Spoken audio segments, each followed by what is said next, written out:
इन वाक़यात की जड़ नफ़रत का, हेट का वो एटमॉस्फेयर है जो मुल्क में पैदा करने की कोशिश की जा रही है। नफ़रत को मेन पॉलिटिकल टूल बना दिया गया है। पूरे मुल्क को गोया नफ़रत की आग में ढकेला गया, सारी दुनिया में बदनामी हुई। ये बहुत ही भयानक जुर्म है और जो लोग इस जुर्म में मुलव्विस हैं उनको सज़ा मिलनी चाहिए। पॉलिटिकल पार्टीज़ ये समझती हैं कि जब तक वो समाज में नफ़रत नहीं पैदा करेंगी और मज़हब के नाम पर, ज़ात पात के नाम पर लोगों को एक दूसरे से नहीं लड़ाएंगी, उस वक्त तक वो इलेक्शन जीत नहीं सकती। इन्हीं कोशिशों ने series of mob lynching events को जन्म दिया। जमात इस्लामी हिंद के प्रेसिडेंट मेरे साथ मौजूद हैं और जो देश में लगातार माहौल बिगाड़ने की कोशिश हो रही है। सुप्रीम कोर्ट ने भी कहा है कि किस तरह से नुपुर शर्मा के बयान के बाद देश में माहौल बिगड़ा और उदयपुर की घटना हुई।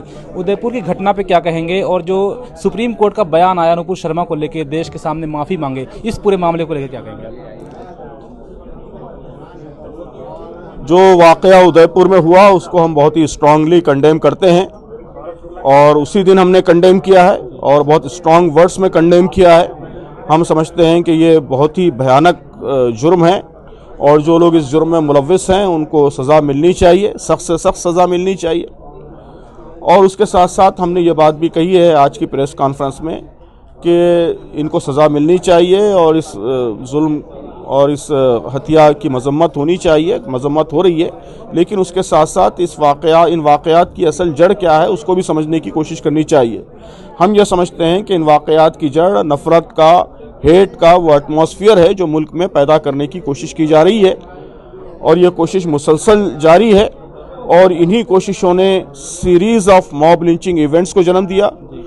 हाल ही में मध्य प्रदेश में जो एक बुजुर्ग की हत्या की गई वो भी इसी हेट के एटमॉस्फेयर का नतीजा था और उदयपुर का वाक़या भी इसी का नतीजा है। हम समझते हैं कि वाक़या उसी पूरे वाक़यात की कड़ी का हिस्सा है और इसके लिए जो मेन फैक्टर रिस्पॉन्सिबल है वो पॉलिटिकल एटमॉस्फेयर है जो मुल्क में तश्कील दिया गया है और जिसमें नफ़रत को मेन पॉलिटिकल टूल बना दिया गया है। बहुत सी पॉलिटिकल पार्टीज़ ये समझती हैं कि जब तक वो समाज में नफ़रत नहीं पैदा करेंगी और मज़हब के नाम पर, ज़ात पात के नाम पर लोगों को एक दूसरे से नहीं लड़ाएंगी, उस वक्त तक वो इलेक्शन जीत नहीं सकती। लेकिन नुपुर शर्मा के बयान के बाद बीजेपी ने किनारा कर लिया, उसको फ्रिंज एलिमेंट बता के निष्कासित भी कर दिया था। उसके बाद सुप्रीम कोर्ट ने भी उनको फटकार लगाई है। तो सुप्रीम कोर्ट के फैसले से आप खुश हैं और बीजेपी ने जो फैसला लिया था निष्कासित का उससे खुश थे? बहरहाल सुप्रीम कोर्ट ने जो रिमार्क्स दिए हैं उससे हम इत्तेफाक करते हैं, उसको हमने वेलकम किया है। लेकिन हम समझते हैं कि असल ज़रूरत उनको फौरी गिरफ्तार करने की है, अरेस्ट करने की है और उनके खिलाफ कार्रवाई करने की है। बीजेपी ने सस्पेंड किया है, ठीक है, लेकिन जाहिर है कि सिर्फ सस्पेंशन काफ़ी नहीं है। बीजेपी की हुकूमत है मरकज़ में, तो उसको तो फौरी गिरफ्तार करना चाहिए। हर वाक़े पर फौरी गिरफ्तारियां हो जाती हैं 24 घंटे के अंदर। ये इतना बड़ा वाक़या हुआ, पूरे मुल्क को गोया नफ़रत की आग में ढकेला गया, सारी दुनिया में बदनामी हुई। तो इतनी बड़ी मुजरिम और इतनी बड़ी कल्प्रेट उसको अभी तक क्यों बाहर रखा गया है, क्यों गिरफ्तारी नहीं हुई? मान लेते हैं कि नुपुर शर्मा को संविधान के तहत कार्रवाई होनी चाहिए, लेकिन अकबरुद्दीन ओवैसी जी का भी बयान लगातार वायरल हो रहा था कि किस तरह से वो देवी देवताओं के खिलाफ आपत्तिजनक टिप्पणी कर रहे थे। उस पर आप लोग नहीं बोलते, उस पर कोई भी मुसलमान या इस्लामिक इदारा बोलने को तैयार नहीं होता। बहरहाल अगर कोई आपत्तिजनक बात है और जज्बात को भड़काने वाली बात है, मर्यादाओं और जो डिबेट के और डिस्कशन के जो मैनर्स हैं उन मैनर्स से हट के कोई बात अगर करता है तो जो भी करे उसकी मुखालफत होनी चाहिए, उसकी मजम्मत होनी चाहिए। हमारे सामने अभी इस वक्त कोई बयान नहीं है स्पेसिफिक।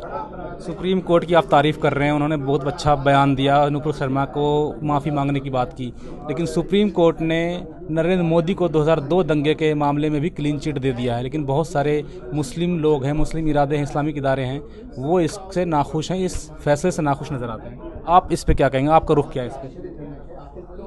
बहरहाल ये तो कोर्ट की प्रोसीडिंग्स हैं, उस पर तो जाहिर है कि कोर्ट में तो एविडेंसेस के बेस पे मामला होता है। लेकिन आम परसेप्शन जो बना है पूरे मुल्क में वो यही है कि इन वाक़यात में बड़ी पॉलिटिकल फोर्सेस वो इन्वॉल्व रही हैं और डायरेक्ट इन्वॉल्व ना भी हों तो उनकी खामोशी और मुजरिमों के सिलसिले में उनकी पहलूतही और एक बड़े वक्फे तक फौरी एक्शन न लेकर इतने बड़े पैमाने पे क़त्ल खून के लिए गोया सिचुएशन को वो करना, तो ये सारी चीज़ें भी बहुत सीरियस चीज़ें हैं, उसकी मुखालफत होनी चाहिए। हमसे बात करने के लिए बहुत बहुत शुक्रिया। आप देख रहे हैं नेट्रिक न्यूज, साहस सच कहने का।